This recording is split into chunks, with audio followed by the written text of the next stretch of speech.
you let automations completely do everything for you, you are Yep. not going to see the best results, in my humble opinion. I agree. So I use sequencing on emails in my day job as a recruiter. I use them specifically for candidate engagement. So people that are within our database, so within our applicant tracking system, and I might have tried to catch them on the phone, can't get hold of them. Often these guys are employed, they're in work. It's understandable they're not picking up the mobile phone while I sat opposite the Yeah. boss. Hey, Mr. Recruiter. So I'll send an email.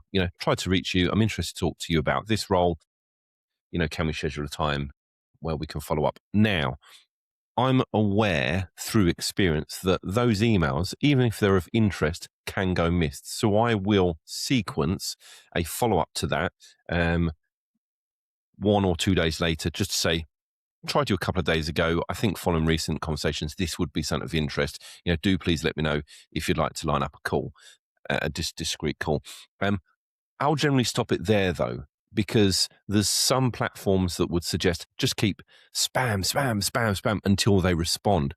But I think at the time when I've had two opportunities within a shortish period of time, if they're not responding, they're either maybe on holiday or they're not interested. And actually, I don't want to become a nuisance. And as you say, I don't want to become a pest.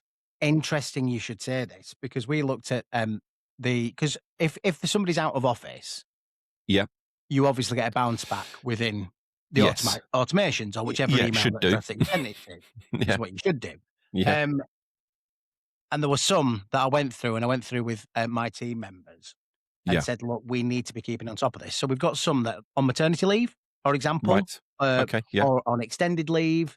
Yeah. You're not sure where that is. So I've Yeah. said, look, we need to remove them from the mailing list, put that email that you've received back or the automatic reply into a folder saying add back later or on maternity leave.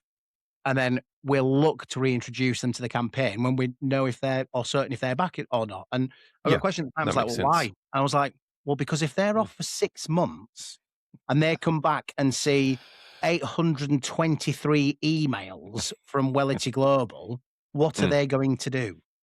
Yeah. Unsubscribe, delete, Yeah, never talk to again. Yeah. goodbye. Yeah.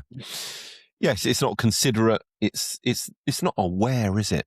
And I think No. that you would have an awareness. If this was a manual thing, again, the good old days, you pick up a phone and someone's, tells you they're on maternity leave. Do you know when that's planned until? You'd make a note in your CRM, and you're not going to hound them.